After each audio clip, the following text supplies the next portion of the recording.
中国海警33领舰。 On September 16, 2025, the China Coast Guard's water cannon assault at Scarborough Shoal highlighted the intensifying clash between Beijing's expansive claims and Manila's defense of its sovereign rights. The Philippines, under President Marcos Jr., is pushing for a legally binding code of conduct, COC, to end coercion, collisions, and new island building. And to promote peace, security, stability, and prosperity in the region. The South China Sea's immense importance as China's trade lifeline, the Philippines' fishing ground and resource frontier, and ASEAN's strategic corridor makes it one of the world's most contested waterways. Yet China continues to anchor its position on the 9-dash line, rejecting the 2016 arbitral ruling and responding to Philippine lawfare with its own baseless baselines. Within the Philippine EEZ, Beijing has markedly stepped up incursions, from illegal scientific surveys to blockades at Scarborough and Second Thomas Shoals. These confrontations have escalated into water cannon blasts, rammings, and boardings, forcing Manila to adopt assertive transparency to rally international support. For the Philippines, the way forward is a binding COC to prevent miscalculations, limit militarization, and manage disputes. But China is slow-walking talks while tightening control at sea. Looking ahead, Manila must combine alliances, legal clarity, and ASEAN leadership to raise the costs of Chinese coercion. Yet the gap between China's sovereignty claims and the Philippines' unclose-based rights means a true binding COC remains unlikely, keeping the South China Sea as a flashpoint of US-China rivalry and regional instability.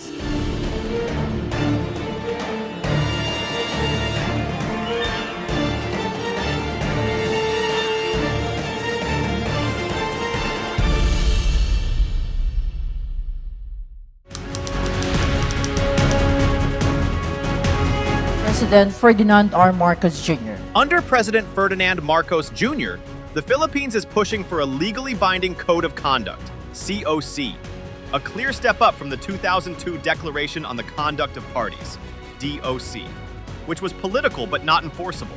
Manila's goal is to establish firm rules that would stop coercive acts and prevent the building of new artificial islands. Marcos himself framed it simply in August 2025.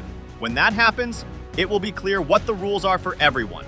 No more of this, no more of that, no more of a collision, no more of building new islands. This vision underscores Manila's push for accountability and restraint. Diplomatically, the Philippines has grown pessimistic about ASEAN-China negotiations, which have dragged on for decades without producing a final text. To hedge against this stalemate, Manila has floated the idea of a claimant-only COC, working more closely with Vietnam since late 2024. This move reflects frustration with the slow ASEAN process and Beijing's ability to water down drafts. Beijing, however, insists the ASEAN-China COC is the only legitimate track. In January 2024, Chinese Foreign Ministry spokesperson Mao Ning warned that any departure from the Declaration on the Conduct of Parties in the South China Sea framework and its spirit will be null and void. This makes clear that China rejects a Philippine-led, claimant-only framework and continues to prioritize negotiations it can shape to its advantage.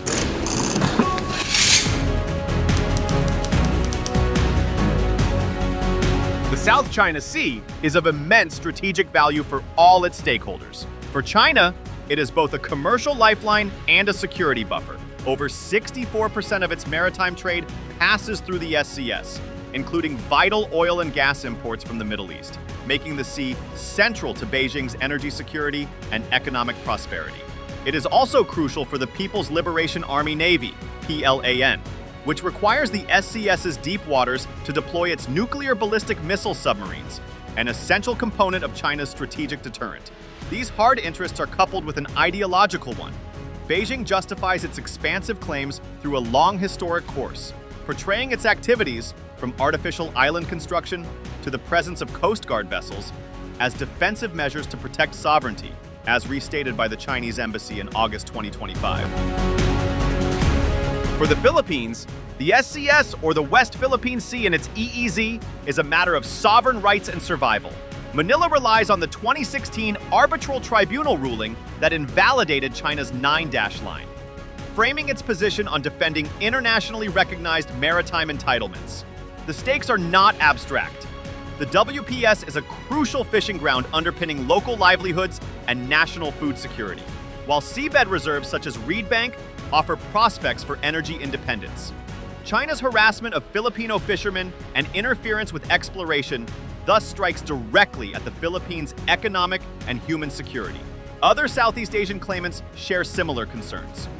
Vietnam, Malaysia, and Brunei have overlapping claims, with Vietnam accelerating construction in the Spratlys during 2024 to 2025, underscoring their determination to defend territorial integrity. At the same time, ASEAN seeks to preserve its central role as the diplomatic forum for managing the dispute, wary of being sidelined in bilateral talks with Beijing. Beyond sovereignty, littoral states and external powers like the United States, Japan, and Australia converge on a common interest: ensuring freedom of navigation across one of the world's busiest sea lanes, through which an estimated $3 to $5 trillion of annual global trade flows. This confluence of economic lifelines, military imperatives, sovereignty claims, and global maritime interests explains why the SCS remains one of the world's most contested and consequential waterways. China's claim to the South China Sea rests on its infamous 9-dash line, a cartographic construct first appearing in the mid-20th century and repeatedly invoked by Beijing as evidence of its sovereignty and relevant rights formed in a long historic course. Chinese officials frame this claim as rooted in historical fishing activity and ancient records, presenting it as a defensive assertion of sovereignty rather than expansion. Yet this sweeping claim overlaps with the internationally recognized exclusive economic zones, EEZs, of nearly every other littoral state, most prominently the Philippines, Vietnam, Malaysia, and Brunei, setting the stage for decades of tension. A landmark challenge came in July 2016, when an arbitral tribunal under the United Nations Convention on the Law of the Sea, UNCLOS, issued its ruling in Philippines versus China. The tribunal found that the 9-dash line, insofar as it claimed historic rights to resources within other states' EEZs, was incompatible with UNCLOS. The award clarified that China had no lawful basis to claim resources within the Philippines' EEZ, and that features like Mischief Reef and Subi Reef were low tide elevations incapable of generating EEZs or continental shelves. Although legally binding, China rejected the decision outright, calling it null and void and refusing compliance. In response to Beijing's persistent lawfare tactics, the Philippines codified its maritime entitlements into domestic law. The Maritime Zone Act and the Archipelagic Sea Lanes Act, passed in November 2024, explicitly enshrine the UNCLOS framework and the 2016 arbitral ruling into Philippine legislation, strengthening Manila's legal arsenal. These acts not only reaffirm the Philippines' rights, but also institutionalize them domestically, signaling a resolve to resist erosion of its sovereignty claims through gray zone pressure. Beijing answered swiftly. In November 2024, China published territorial baselines around Scarborough Shoal, a move widely criticized by international legal experts as baseless under UNCLOS.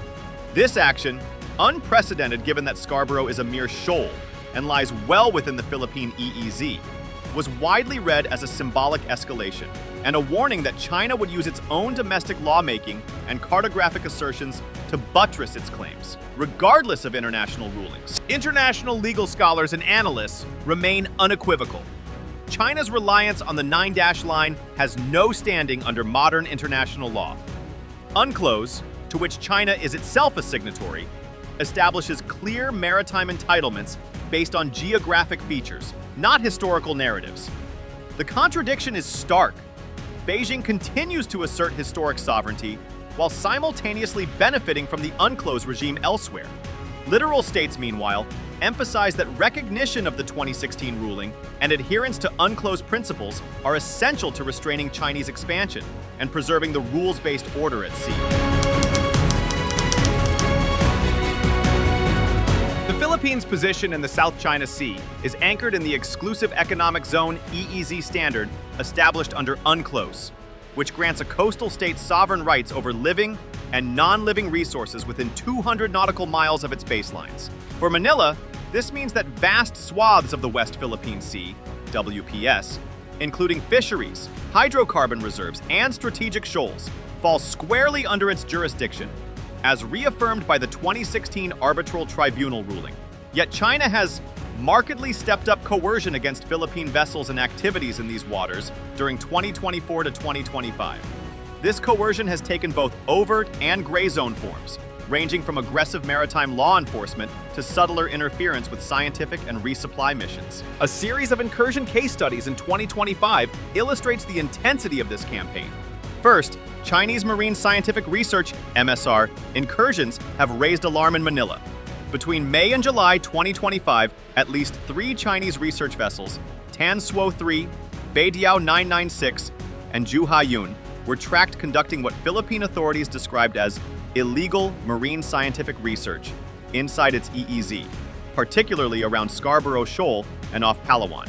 These activities were unauthorized and seen as thinly veiled efforts to map seabed resources or dual-use data for military applications. Second, Scarborough Shoal, Bajo de Masinloc, remains a flashpoint more than a decade after China's 2012 seizure. The shoal, lying well within the Philippine EEZ, has become a symbol of lost access and contested sovereignty. Filipino fishermen continue to face blockades and harassment from China Coast Guard CCG vessels, denying them entry to the lagoon that has sustained livelihoods for generations. Manila's diplomatic protests have multiplied, but China maintains effective control, consolidating its grip through constant patrols and physical obstruction. Third, the second Thomas Shoal, Ayungin Shoal, situation is perhaps the most fraught. Here, the Philippines maintains a small outpost on the grounded World War II-era vessel BRP Sierra Madre, resupplied through regular rotation and resupply ROAR missions. China, however, routinely deploys dozens of CCG and maritime militia vessels to shadow, block, or water cannon Philippine boats attempting to reach the outpost. These confrontations often escalate to dangerous levels, with resupply missions turning into high-stakes tests of resolve under Beijing's campaign of sustained pressure. These incursions highlight a pattern. China is not merely asserting legal claims, but is actively undermining Philippine sovereign rights within its EEZ through continuous, multi-domain pressure. For Manila, the challenge is existential, upholding international law and UNCLOS entitlements against a far stronger power bent on altering facts at sea through coercion and control. China's campaign in the South China Sea has increasingly relied on gray zone tactics, actions deliberately designed to coerce without crossing the threshold into open armed conflict. These tactics are primarily executed through the China Coast Guard, CCG, and the Chinese Maritime Militia, CMM, with occasional backing from the People's Liberation Army Navy, PLAN. By operating in this ambiguous zone, Beijing seeks to steadily assert control while avoiding escalation to outright war, leveraging its numerical and technological advantages at sea. One of the most visible forms of this coercion has been water cannon attacks, which have become a hallmark of Chinese harassment. The most serious case occurred in September 2025, when the CCG unleashed high-pressure water cannons at a Philippine Coast Guard vessel near Scarborough Shoal. The assault caused significant structural damage and injured a Filipino crew member, forcing Manila to file a diplomatic protest and galvanizing international concern. Another dangerous tactic has been aggressive maneuvering and ramming. In August 2025, a Chinese PLAN destroyer reportedly came dangerously close to ramming a Philippine Coast Guard ship in the contested waters of Second Thomas Shoal. A striking escalation, given that PLAN warships had generally remained in the background. Earlier, in June 2024, CCG sailors physically boarded Philippine Navy boats attempting to resupply the BRP Sierra Madre, a brazen act of intimidation highlighting China's willingness to test red lines. These incidents underscore the unpredictable and hazardous environment faced by Philippine vessels operating in their own EEZ. In response, Manila has countered with a strategy of assertive transparency. Instead of quietly tolerating incidents, the Philippine government has chosen to publicize images and video footage of Chinese coercive actions, particularly water cannon strikes and obstructive maneuvers.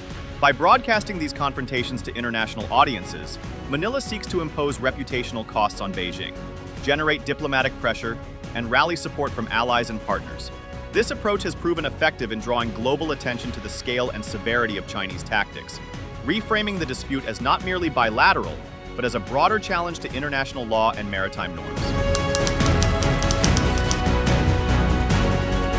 The repeated clashes in the West Philippine Sea highlights the inadequacy of the existing 2002 Declaration on the Conduct of Parties, DOC, which, being non-binding, has done little to prevent incidents, block coercive acts, or halt large-scale island building.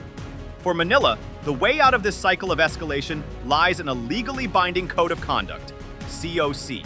Unlike the DOC, such an agreement would establish clear rules of the road to minimize the risk of collisions and dangerous encounters between vessels, set enforceable limits on activities like land reclamation and the deployment of armed Coast Guard or naval ships, and create a functional dispute management mechanism that could help resolve confrontations before they spiral out of control. President Ferdinand Marcos Jr. has consistently articulated this vision, declaring in May 2025 that the COC is essential to safeguard maritime rights, promote stability, and prevent miscalculations at sea. For the Philippines, then, the push for a binding COC is not merely about diplomacy, but about survival, anchoring international law in a region where might increasingly makes right, and where the absence of binding rules has allowed coercion to flourish unchecked. If you like the video, do not forget to like, share, and subscribe our channel for deep analysis of contemporary issues.